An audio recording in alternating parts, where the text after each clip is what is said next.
Hello everyone, we are making some enchiladas today. I am going to take you along as I make my enchiladas for dinner tonight. Right now I am browning my ground beef. I think it's about a pound of ground beef, and you can see I got some onions in here that I chopped up. I always like to season my ground beef with onions. You can use green peppers, you can use whatever. I also seasoned my meat with some seasoned oil. I also put some ground black pepper, and I'm going to put some onion powder. Put a little bit of that in there. I love my onion powder. And I'm also going to put some garlic powder. I love my garlic, so we'll put a lot of that in there. Just continue to brown it, crumble it up as you're browning it. I am going to drain, once I get done mixing all this together, I am going to drain the excess fat because we don't need that excess fat. And then I'm going to take you to the grocery store with me because I have to get my other ingredients for my dinner tonight, my enchiladas. So I am going to finish this off. We're going to do a little grocery shopping, and then we're going to finish dinner. Gotta find the Hispanic food aisle and get our Mexican groceries really quick. See what we got. And I see them over here. We're going right to it. Let's see. I am looking for enchilada sauce. I like enchilada sauce in the can, and it looks like I passed it. And then I need to get some yellow corn tortillas. Let's see what I'm gonna get. I'm gonna get the red. I like the old El Paso, and we got red enchilada sauce. So I'm gonna get a couple of those. I think that's gonna be what I need. Since I'm here, I'm gonna go ahead and grab some green chilies. Those are optional, as well as some jalapenos. But I think I am going to get some chopped green chilies. I'm gonna get these here. That's the El Paso. And these are $1.19. I think I'm gonna grab these. These are actually green chili mild, $1.19, so pretty good buy. I just like the flavor of that, so I'm gonna grab one of those. We got our yellow corn, we got fajita, we got carb balance, we got white corn, we got all different types of tortillas, and I like the yellow corn, so we are going to pick out some yellow corn, and I'll just go ahead and get these. Picked up a few extra things, and now we're headed on out to check out, and we are going home to finish our enchiladas.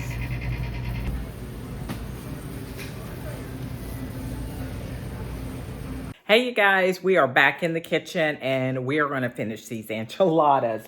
I wanted to show you a couple of things before we get started in finishing the enchiladas. You saw that I bought 2 cans of the El Paso enchilada sauce that I like to use. So I got 2 cans of that. I also got a can of the green diced peppers. You saw me pick up some of those. I don't know if I'm going to put all of these in there. Again, this is optional. You don't have to have them. And I just like them for flavor, and they're mild, so they won't be too spicy. And I get the yellow tortillas, the yellow corn tortillas. Now, you have quite a few of these in here. There's like 30 of these in here, and you won't use all of these, but they freeze really well. So that way, I'll have them on hand for next time. My husband and I want to have enchiladas for dinner. But the Mission corn tortillas are really tasty. I like those. And then also, something I didn't pick up because we had it on hand already, and that is cheddar cheese. I might even throw some other cheese that I might have in the refrigerator, but cheddar cheese is a must. I love the flavor of it. So we're going to probably use close to all of this in our enchiladas because we like it cheesy. So let's turn the camera around. Let's finish cooking these enchiladas. And don't worry, you don't have to write anything down. What I'm going to do in the description below, I am going to list all of the ingredients for you. So that way you just have to go there to make these at home for yourself. Okay, you guys, we are heating up the ground beef that we did earlier before we left to go and pick up our other ingredients. I'm going to turn this down just a little bit. You want to just reheat this on medium heat. Now I got my green chilies, my one can of my red enchilada sauce that I'm going to put in here, and I have my cheddar cheese, my sharp cheddar cheese on hand. So like I said, I don't think I'm going to use all of the green chilies, but we will just see how that does. I might put that on top for a little garnish. But yeah, just mix that in really good for some awesome flavor. It smells so good. And it is so hot in this kitchen. We've had some storms earlier today, and now it's so humid, so I'm like sweating in this hot kitchen, you guys. But I am having fun cooking with you guys, so hopefully you are having fun too. So we'll get all that heated up really good. And then what we're gonna do, we take our red enchilada sauce. The other can is off to the side. You'll see how I will use that in a minute to top off. But right now, we'll just put that whole entire can in there. And I empty it out. So we got that. Stir that in there really good. I love enchiladas, you guys. Hopefully you guys do too. So we're just gonna heat that up thoroughly, keep stirring it for a little bit until it's heated really good, and we'll be on to the next step. Okay, this is heating up very nicely. So it's time, I just kind of eyeball it. Again, the recipe is gonna be down below. We like lots of cheese. I don't know what this is. I'll put the measurement for you down below. I just kind of eyeball it and just get my cheese in here, stir it in so it is melting nicely. And I might even put a little bit more cheese in this, guys. We love it cheesy. But I also want to save some cheese for the top to kind of garnish it and have some cheddar cheese on the top as well. Let's put a little bit more in. Can you not have enough cheese? Never, never. But I think that's going to do for now. So we're just going to get this all mixed in really good. Get it melted. And then we'll start putting these enchiladas together so we can get it in the oven. Okay, you guys, now it's time to take the meat, heat up the corn tortillas, and roll them up and put them in the casserole dish. So that's what we're going to do really quick. I have my corn tortillas, got that. I'm going to place that in my vegetable oil and just brown them on both sides.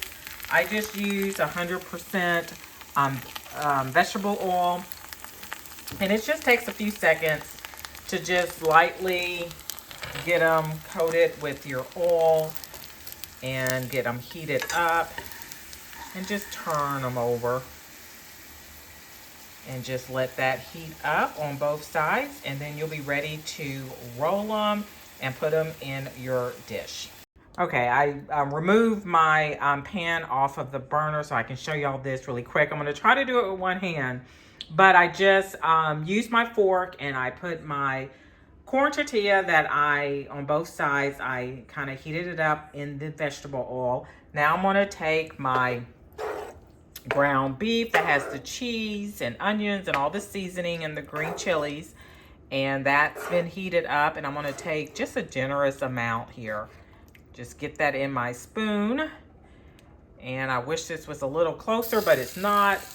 But we will just get this over in here and just lay it. And again, I'm doing this with one hand, so bear with me. So we'll get that in there, and then we literally just kind of take this and roll it up, just like so. And just line them really close together. And just repeat that process until you get your casserole dish full. You'll probably see that I'm going to have to line some up on this side as well. Sometimes you might have to use another, maybe smaller casserole dish, but I'm going to go ahead and repeat that process until I get this all full. Okay, I got my enchiladas all done. I got them rolled up. I did repeat the process. It looks like about 12 or so times. I made it pretty meaty in each one, so you could get anywhere from 12 to 15 individual enchiladas. You see that I did have to kind of stuff my pan, but you can use two casserole dish, maybe one this size and one maybe half this size. Now what I'm going to do is take my second can of enchilada sauce, my red enchilada sauce. This is where I'll use that second can and literally just pour that over each enchilada. Make sure they're all getting some of that sauce in there. My husband loves this enchilada sauce, so that's why I use about 2 cans. Some in the meat mixture, and you can see I empty that out. I'm going to go ahead and use the rest of my diced green chilies because I just don't want to waste them. So I didn't use all of them. So I'll just put those in there. I'm going to find me a fork somewhere so I can spread that out. So I'll be right back. Okay, I got me a fork and I can kind of spread this out evenly. So we'll have some green chilies a little everywhere. I kind of clean when I clean as I go when I cook because I do not like a messy kitchen. So I couldn't find a fork. I had cleaned them all. So I got the green chilies kind of spread out. And this is where I'll use a little bit more of my cheese, you guys. So I'm not going to sprinkle a lot on top. I'm just going to do a little bit because if you recall, I put lots of cheese already in the mixture. So I'm literally just putting a little bit on top just to kind of garnish it.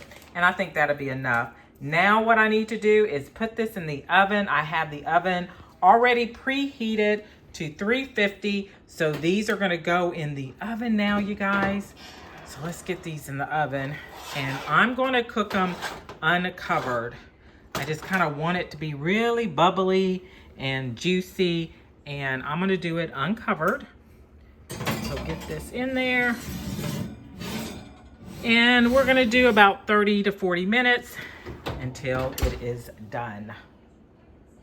Okay, it is time to get this out of the oven. It is smelling so good.